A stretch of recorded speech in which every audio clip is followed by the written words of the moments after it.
We're here tonight to hear Brian Leigh Dunnigan and hear about his wonderful monumental book, 13 by 18 inches, Frontier to Metropolis. Brian graduated from the University of Michigan with a BA in History and then an MA in History, and then State University of New York in Cooperstown, their graduate program, with an MA in Museum Studies. Before joining the William L. Clements Library at U of M in 1996, he was managing director of historic Fort Wayne, Indiana, from 1974 to 79, and then served for 17 years as the executive director of Old Fort Niagara in Youngstown, New York, of course, in 1979 through 1996. Previous experience included seasonal museum positions with the Mackinac State Historic Parks. After joining the Clements Library as curator of maps, he served as the interim director from 2007 to 2008 and was named associate director in 2010. In this current role, he supervises the collection's curators, administers their fellowship programs, and edits the library's semi-annual publication, The Quarto. Additionally, he oversees the library's extensive collection of maps of the Americas. Mr. Dunnigan has written numerous books and articles on the history of the Straits of Mackinac, the Niagara River region, and the early Great Lakes. Among them is The Siege, 1759, The Campaign Against Niagara, published in 1986 and revised in 1996. In 1994, he edited a new translation of Pierre Pouchot's Okay, good. Memoirs of the Late War in North America in 1994, which was revised in 2005. It is the only account of the French and Indian War from the French perspective published during the 18th century. Then Frontier Metropolis, picturing early Detroit, 1701 to 1838, which was published by Wayne State University Press, of course, to mark the occasion of Detroit's tricentennial, which I dug out my tie for. And 2008, a picturesque situation, Mackinac before photography, 1615 to 1860, is an iconographic history of the Straits of Mackinac region. His particular interest in cartology are manuscript military maps and plans of the 18th and 19th centuries, towns and fortification plans, and the mapping of the Great Lakes led to the work that we're going to be hearing about tonight. And this work includes every known image, right, of Detroit from its founding in 1701 until photographs came on the scene around 1838. And it includes almost 36 images of part or all of Lake St. Clair and the Grosse Pointe region. Mr. Dunnigan resides in Grass Lake with his wife Candace and their children James and Claire, all four of whom are avid horseback riders, and they spend as much time as possible in the summer months at their home on Mackinac Island. After speaking of his children, I should mention that this book is dedicated to his children James and Claire. In addition, I'd like to note that one of the supporters of the publication of this book was the Wilkinson Foundation. Of course, the Wilkinsons are generous benefactors to the Grosse Pointe Historical Society as well. Ladies and gentlemen, it's a pleasure to introduce Brian Leigh Dunnigan. Thank you.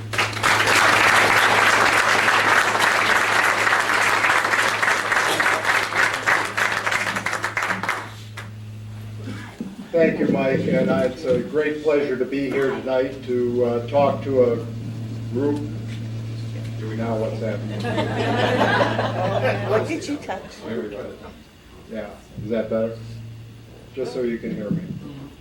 Anyway, it's a pleasure to be speaking with a group that has a particular interest in history, and specifically that of the early Detroit area. It became quite an interest of mine during the course of preparing for the publication of Frontier Metropolis. Before I go any further, though, I would like to just make a quick comment on the Clements Library. If none of you have ever been, if any of you have not been there, we're open weekday afternoons with exhibits. And if you have an opportunity, it's one of the beautiful Albert Kahn creations, supposedly, according to his family, the favorite. And one of my colleagues, our development director, Ann Rock, is here. And there are some copies of our publication called The Quarto out on the front tables. If you didn't have a chance to pick up one, please, I do invite you to do so. So tonight what I'd like to do is talk to you about Frontier Metropolis, talk to you a little bit about early Detroit. And let's see, I don't think the projector is on now. Yeah. I'm a great technophobe, so everything I touch turns to ruin someday. There we go. Now let me back up a little bit.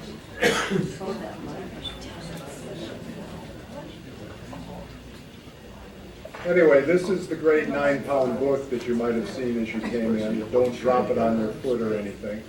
It was published by Wayne State University Press in 2001 at the time of Detroit's tercentennial. And it was quite a project, quite an interesting journey into early Detroit history and the history of the early Great Lakes as well. Because Detroit, the settlement that came to be called Detroit, is a very old place. And I think we all have a tendency to sort of think of Detroit in terms of the automobile. Many of you may have earlier interest in that, of course, but that's what the general public perception usually seems to be. And Detroit, though, in fact, is a much older place, and by the time the first automobiles were being produced, Detroit was had already celebrated its bicentennial. So it is quite old, older than places like Savannah and New Orleans, and only about 30 years younger than Philadelphia and Charleston, major places on the East Coast. This, and I'll make a couple of comments on some of the images as we go through. This is Cadillac's plan of the whole river system connecting Lake Huron and Lake Erie. Detroit derives its name from the French term that they applied very early, and that is Detroit Erie, or the Straits of Erie, and of course ultimately shortened just to Detroit.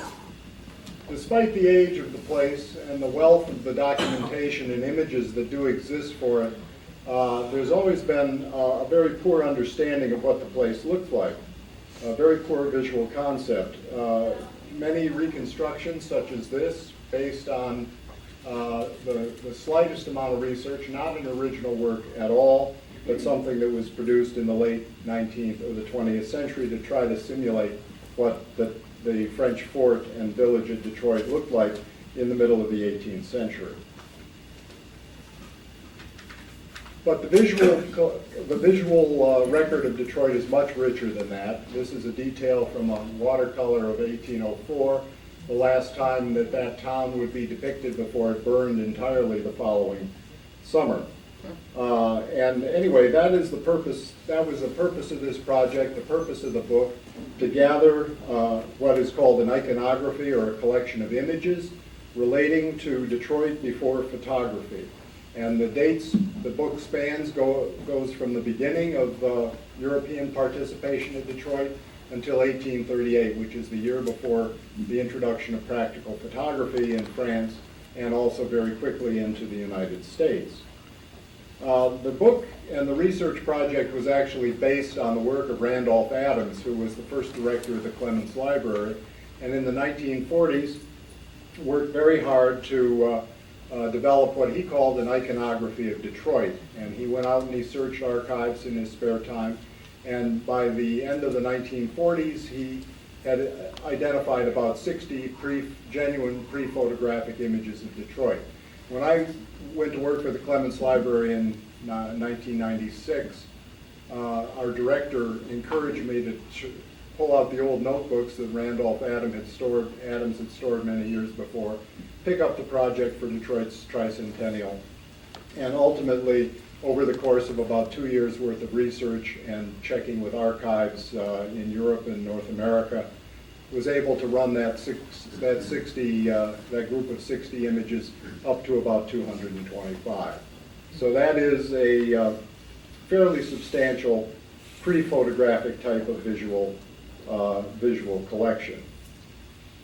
And these, of course, are historical documents. And Adams had essentially set the parameters for what was acceptable to use. He felt that anything like the image I showed you just a moment ago, that was a reconstruction of what a place like Detroit looked like in the past, was what he compared to secondhand evidence or hearsay evidence at a court of law. And he was interested only in images that were genuinely produced at the time, or perhaps in some cases were later copies of a genuine image that had been accurately copied. So using these images as visual documents, combining them with the written and printed documents that survived for Detroit before 1838, it was possible to put together what we might call a visual history of the town, the settlement, and the surrounding area from 1701 until 1838.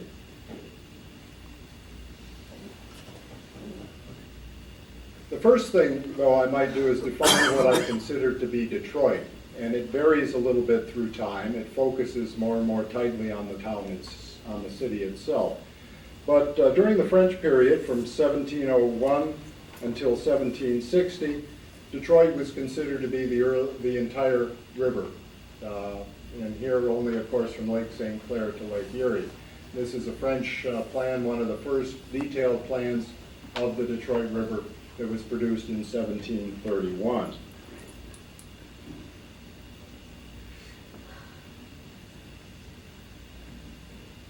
Following the arrival of the British in, excuse me,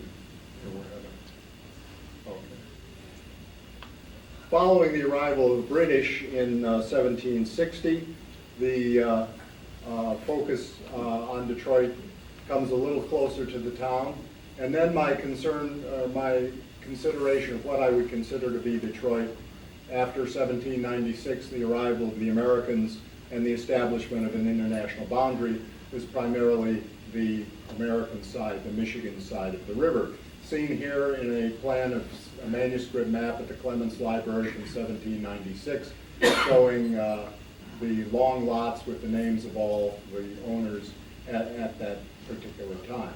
And finally, after the War of 1812, the focus on Detroit comes right down to the city itself with a few supporting images as well, and of course up until 1838 as this town plan was really beginning to develop.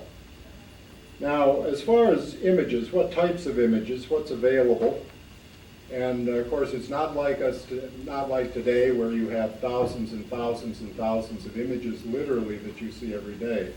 The pervasiveness of photography, photographic images is just amazing. And it's probably fair to say that almost any one of us has a better idea of what a town in Afghanistan looks like than almost any European had of what a North American town looked like during the course of the 18th century. So these early images are particularly rare. And there are several types that I would consider you to think about. One, of course, is the map or the plan, and that's probably most common. In the case of this plan of Detroit that was printed in 1825, showing what remained by that time of the Woodward plan and the newly developing city. There are also views. That is something that is probably as close to a photograph as we're going to find for this pre-photographic era, because I think we associate most with these because you see real people, you see buildings, you see what the surroundings actually look like. And I might draw your attention to the extreme left of the picture. There's a very large building that you see just the tail end of. You're going to see that again in a couple of other contexts. Here we go. Looking at another type of visual image that survives, although they're quite rare, and those are architectural drawings. This being the officers' quarters in the Citadel of Detroit that was constructed by the British in 1765. And once again, other types of images were available with a little bit of looking. This is a carved powder horn, not a powder horn, it's actually a drinking horn, what's called a rum horn. And that building that you just saw is probably the building on the left, because those are the buildings that were being constructed in 1765 when this fellow carved his horn, showing at least a little view of a part of Detroit. They, of course, require a little bit of interpretation. And again, sort of out of our European context, there are Native American images, very few that have been identified so far, but most commonly wampum belts. And this is actually a map. It dates to about 1720, and what it was said to represent was the lands around Detroit that were held by the four Native American groups, the Ojibwa, the Ottawa, the Potawatomi, and the Huron, who were in the 1720s by that time living along the Detroit River, because Detroit was a very interesting concept in the very beginning when Cadillac founded it. He was looking to put together a major trade entrepot that would attract Native American groups from all over the upper Great Lakes. And he hoped that they would all be able to live together have farming areas and their semi-permanent villages along the Detroit River where they would be good trading partners to the French, and of course under the influence of the church and the French government itself.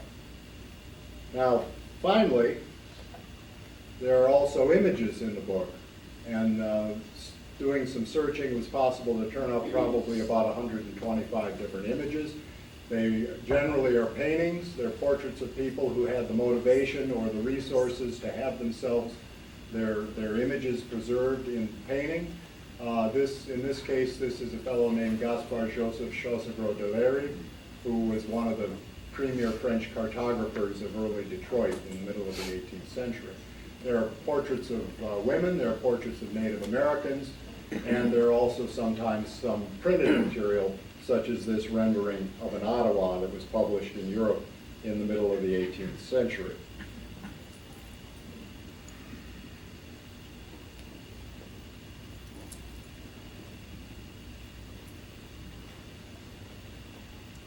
Detroit was an ever-changing place, and I think one of the things I found frustrating when I was reading the histories that have been written about Detroit and looking at the images and the illustrations for them is that there tended to be a feeling, I think, by people that the place was static and it always remained the same. And this is a detail showing the fortified town of Detroit in 1763 at the time of Pontiac's siege and the Pontiac War, the great Indian uprising in the West against the British in that year.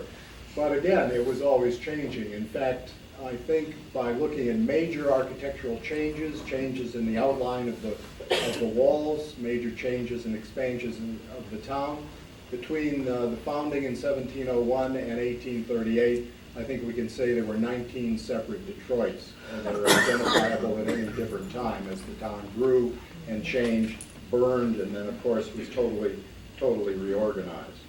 So with that, I'd like to also stress why this is happening. For most of its history, until just before the War of 1812 and until the time of the fire in 1805, as a matter of fact, Detroit was surrounded by a wooden stockade. And anybody who's had a fence post in their yard in southeastern Michigan knows that there's a rather limited life to a piece of wood that's stuck in the ground. As I was doing the research, I realized after a very short period of time that about every 5 to 8 years it was necessary to replace the stockades of Detroit, because at that period, at that time, somebody could literally walk up to one of these 12-foot high pointed stakes, give it a little shove and thump, it would go over, fall on the ground because it rotted off at the ground line. So that provided perfect excuse to change and expand the town right through the 18th and into the early 19th century. So with that, a real quick little visual tour of Detroit, which in this case I'm considering to be the Fortified Village itself. This is a plan from 1702, probably by Cadillac. It's very finely done, showing the town with its stockade that he established in 1701 in the hopes of establishing an agricultural and trade community on the Detroit River. Was Cadillac a cartographer too? He had drawn a number of maps. He was not real active, but most military officers of the 18th century and the late 17th century were able to draw and draft pretty well. Now here's one by our friend de Léry, the fellow you saw in the painting just a few minutes ago.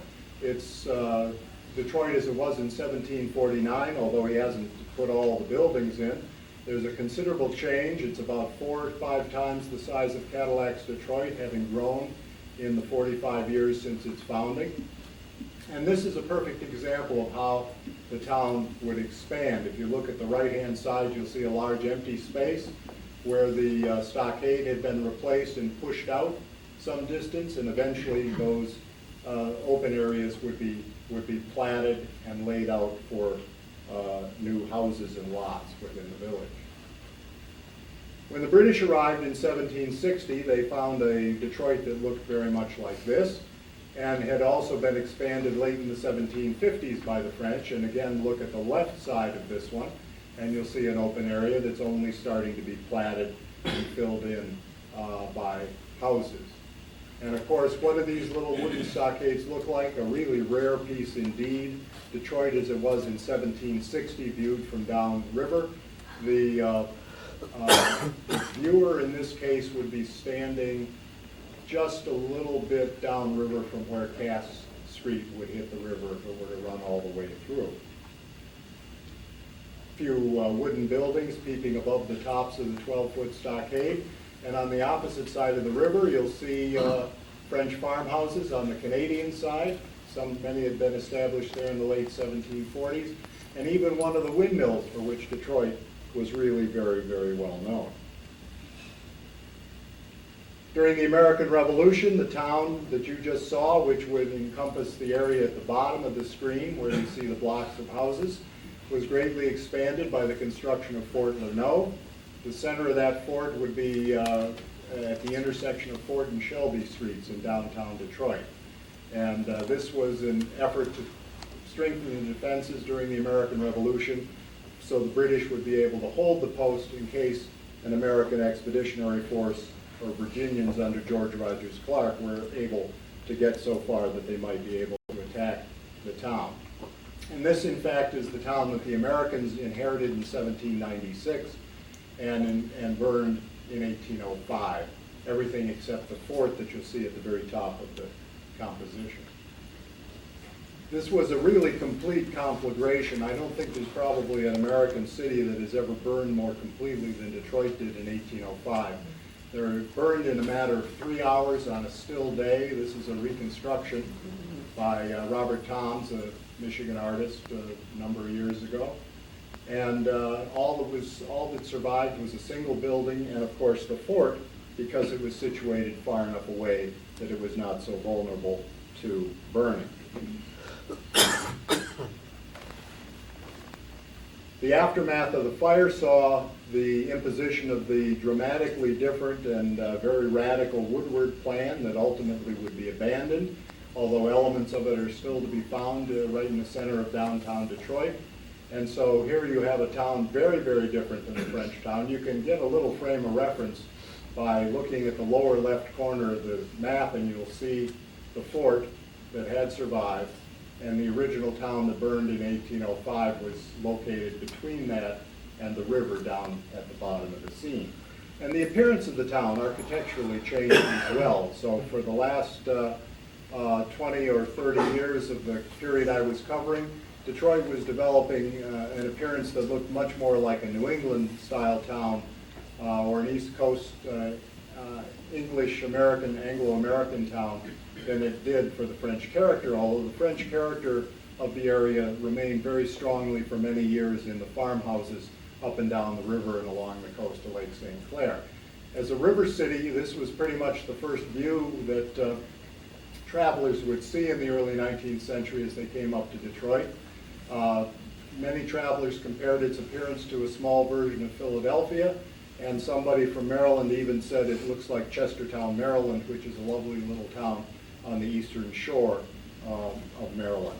Whatever the case may be, it was a very, very different appearance than it had been under the French and the British and the early Americans. A lot of the character of the settlements along the Detroit, the farms along the Detroit, developed from its very distinctive land pattern. Everybody who ever had Michigan history heard about the ribbon farms along Detroit. Certainly as a fact of life, you can still pick up bits of them on aerial photographs, especially of the Canadian side where they were used as well. But it was a very interesting system. It was inherited from the settlements of the St. Lawrence Valley, which is where most of Detroit's French settlers came from. And it was a situation where every farmer was able to have some water frontage because that was the easiest way to transport goods of any kind. Property might be anywhere from 2 to 4 acres in width, and then would go back about 40 acres into the interior. And they were all pretty much set up the same. The houses and barns were down close to the water. Behind that were often the orchards, and behind that you would see the fields for grain and corn that were being raised here along the Detroit. Here's another rendering from about 1765. And this development had sort of an interesting consequence. We're used to the big Northwest Territory, Northwest Ordinance style, big square plots of land and farms where you'll have a farm, house, and barn, really at some distance from its nearest neighbor. With these narrow lots, what happened was the houses and the barns were situated in a long string, described by some travelers as having the appearance of a continuous village as you came up the river. But what it did do, it allowed you to have neighbors. It allowed a certain amount of security because your nearest neighbor was very close to you. And that is the way many Detroiters lived right up into the early first half of the 19th century, if they were living out on the farm.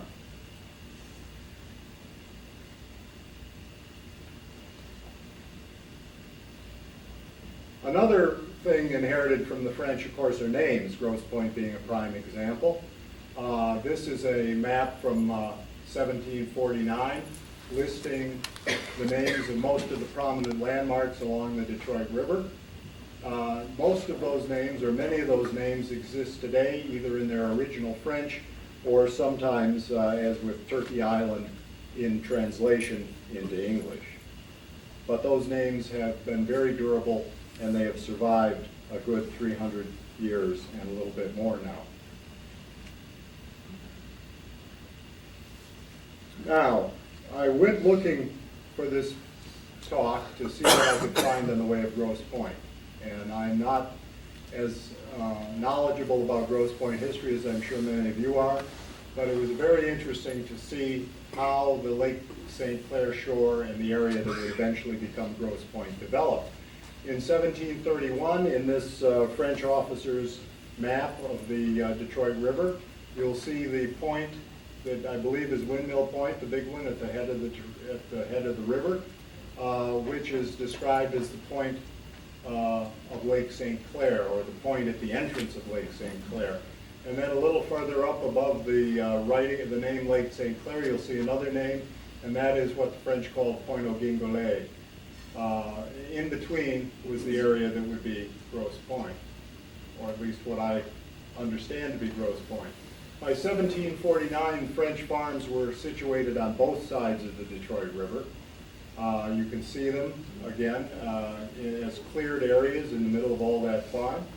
No Grosse Pointe yet, no building at Grosse Pointe apparently by 1749, and from the cartographic evidence it appears that the area began to be settled and developed as farms sometime between 1749 and 1765, when platted lots do appear on a survey map of Detroit. The French had a couple of problems in the 1740s as they were trying to increase the population by encouraging immigration from the St. Lawrence Valley. That is a certain area where you'll see it on the Michigan side of the river up by Belle Isle, had been cleared and developed by the French, and it was based on the fortified town that was on the left-hand edge of that area. But there were also major areas surrounding it that were lands that had been given to the Native American groups for use as cornfields. And so they were not available to the French settlers. And many of them then were put on the other side of the river, where you should be able to see some indication of the ribbon farms there as well. Still nothing at Grosse Pointe though, and one of the reasons is, of course, at the end of the right-hand end of the Detroit French settlements on the Michigan side, there was a huge swamp known at the time as the Grand Marais, and it certainly was very much in the way of any kind of land contact between the existing farms and this area.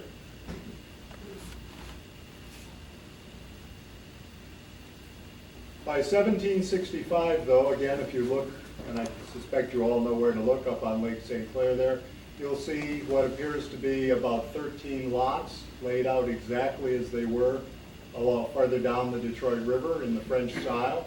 You notice the marsh is still there, it's between them. And this is the first physical cartographic evidence that I was able to find of Grosse Pointe.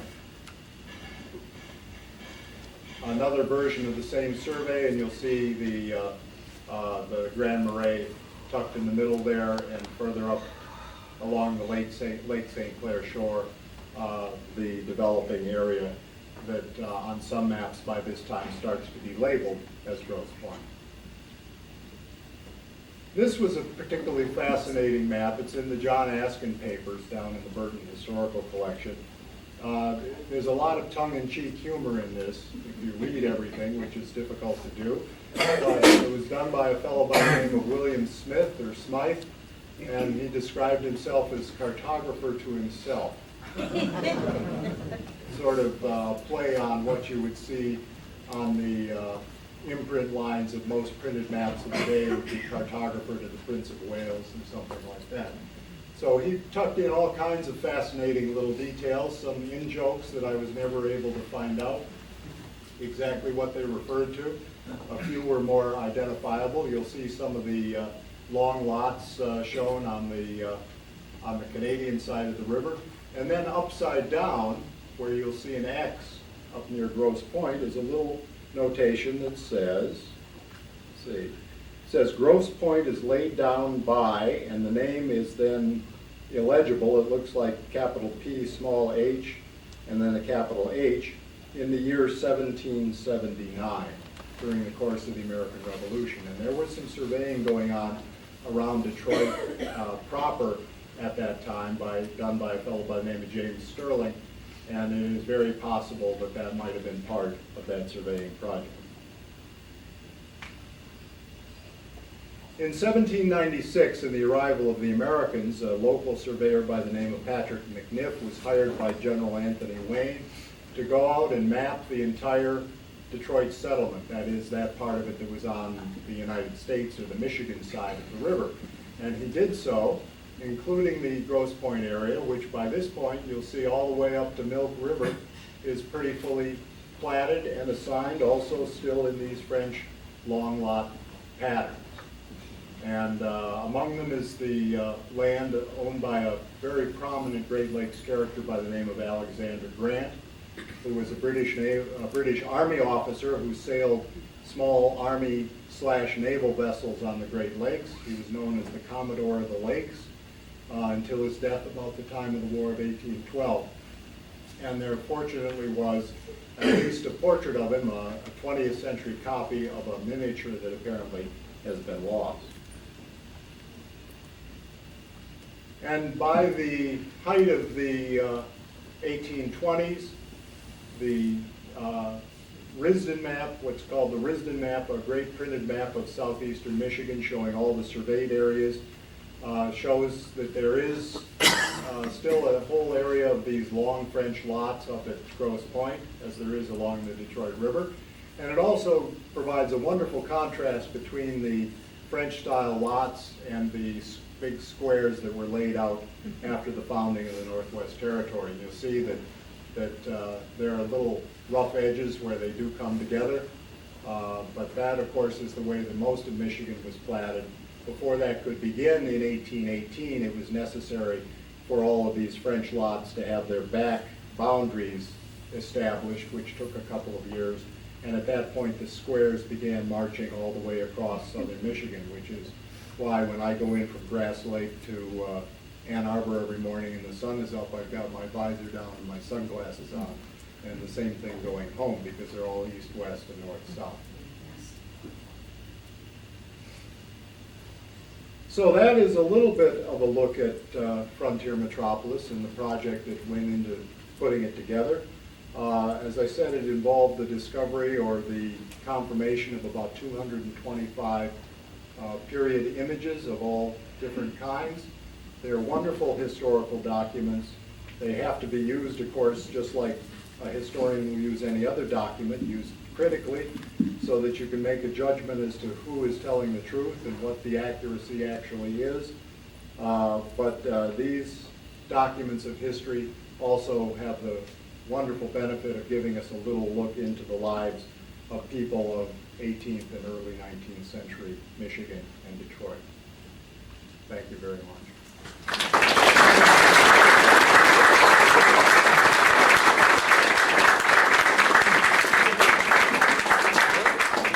Any questions, anyone? We have time time for some questions. Yes, sir. There's a British historian, naval historian, Gavin McKenzie, and in it he wrote a book, 1424. Oh, right, about the Chinese. Yes, in two of those, I believe there are at least two maps that has something you could describe as a lake system in this continent. In your opinion, is that really credible?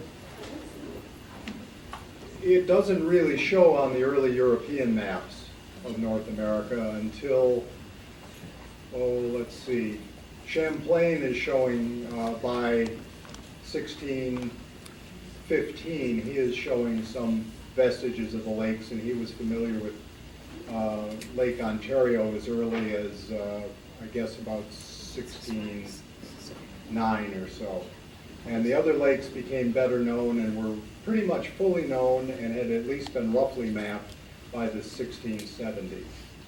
I'm always suspicious of something that early. It could just be somebody's idea. Fancy cartographers and especially publishers of maps often had a way of trying to fill in void spaces on their maps with imaginary items. So I'd have to look at the map to give you a better opinion than that, but it seems a little early.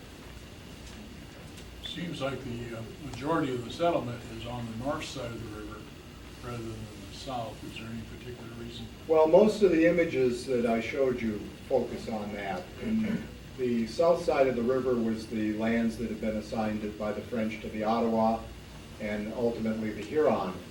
And then in 1749, when there was an influx of settlers brought in and supported by the French colonial government to try to increase the population of Detroit, they had to find a place to put them, and that's when the settlements, the French settlements on the Canadian, or as you say, the south side of the river, come to be. By the 1790s, and that map that Patrick McNiff did showing all the American side land lots, his other side, he has a whole bunch of little squares running along the shore that indicates that there were similar houses on the Canadian side. He just didn't, it was not part of his job to go out and map those as well.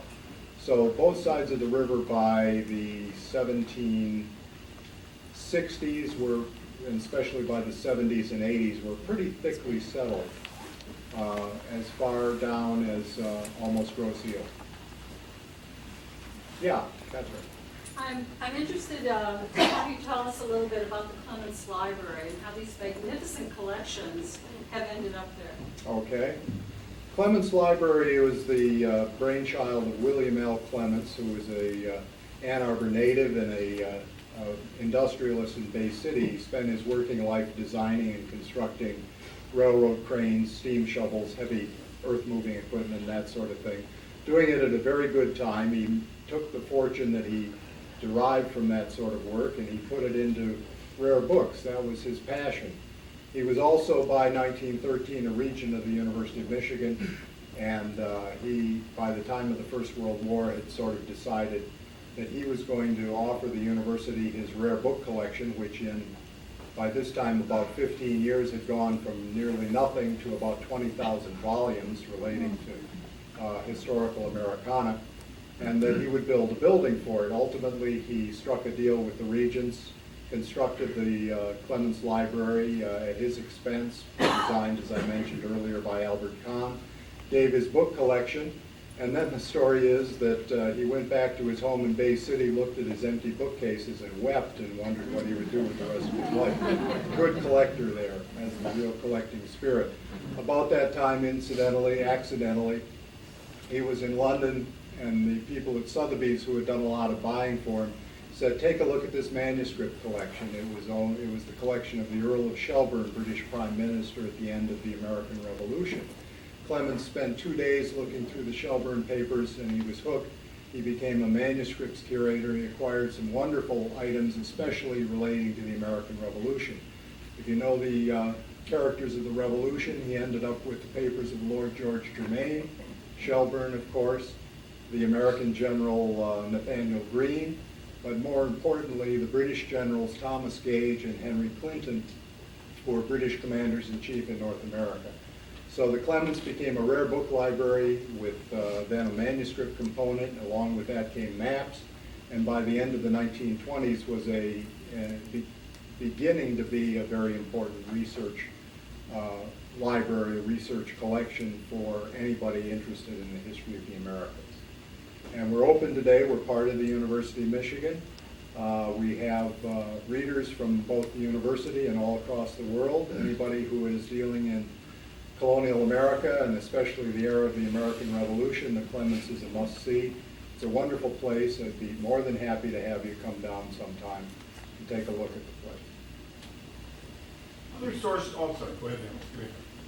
In terms of today's streets, where would that original fort have been located?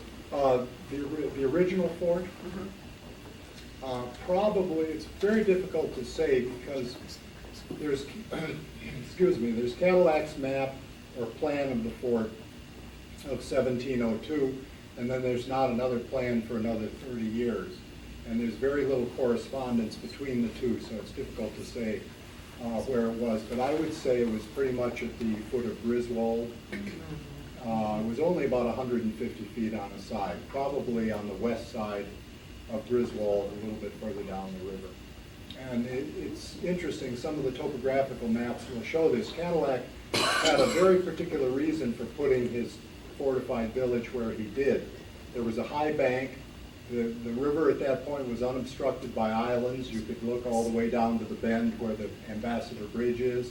You could look all the way up to Belle Isle and almost into Lake St. Clair. And then it was elevated above the river. And then about probably 100 yards from the river, there was a creek bed called the Huron or the Savoyard Creek that's now totally buried in downtown Detroit. But that provided kind of a natural ditch on the north side of his fort, and it was on that little elevated kind of peninsula that most of the early town of Detroit developed. And then during the Revolution, when the British needed to construct a stronger artillery-style fort, they went to the other side of the creek bed up on higher ground, and that's where they put Fort Leno, which became Fort Shelby eventually, and Fort Detroit of the War of 1812. Other local sources for the images in this book?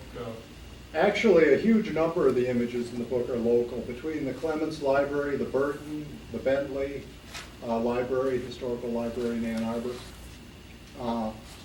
I think those probably account for about 60% of the images in the book, which made life a lot easier as far as traveling around and looking for things.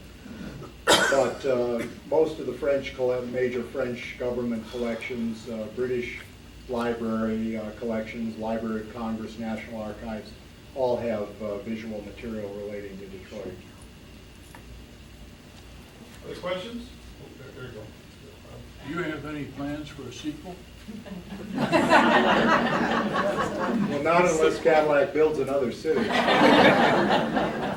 But you were telling about the next research you're doing. Yeah, your latest research? Latest research has mostly been relating to the War of 1812 and writing jobs at the Clements Library for the most part. But it would be interesting to get off and do a similar iconography of the Niagara River, which I also have a fair amount of interest in. We'll see if that's going to be possible. Yes. Yes, ma'am. Is the Clements Library online? Can you... We have a website. It's simply clements.umich, like University of Michigan.edu. And again, there's some of our items out on the table. Before you go, you might want to pick them up. The collections themselves are not online, but many parts of the catalog records are online, accessible through what the University of Michigan calls Merlin. And we also have a lot of our manuscript collections described and indexed, so that a researcher can do a little preparation before coming to actually use the material. Well, thank you so much. That was fantastic.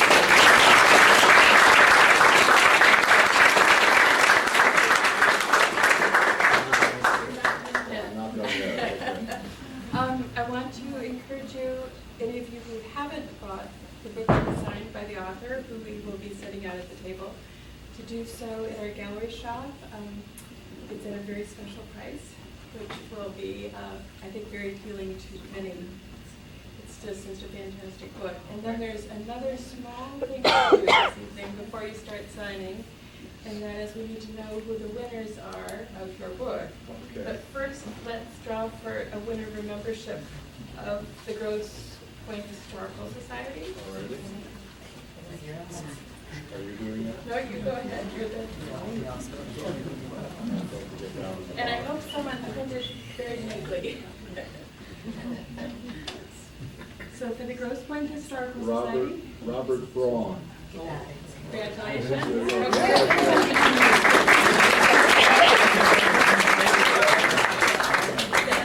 Someone out here. Don't want to lose it. This is for recycling and repurposing from Easter. For the membership here at Ford House, we're building up to your books. Okay.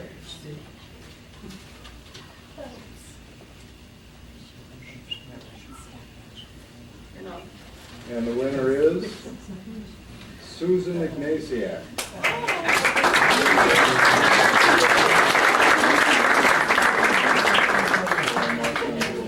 Yes, that's a true librarian. Okay. Now, this is his most recent book. Yes. On the Mackinac. This is a similar treatment of the Straits of Mackinac area to the Detroit book. So this is, drum roll please. All right. And you can get it signed. Ken? Ken Skruda. On the board.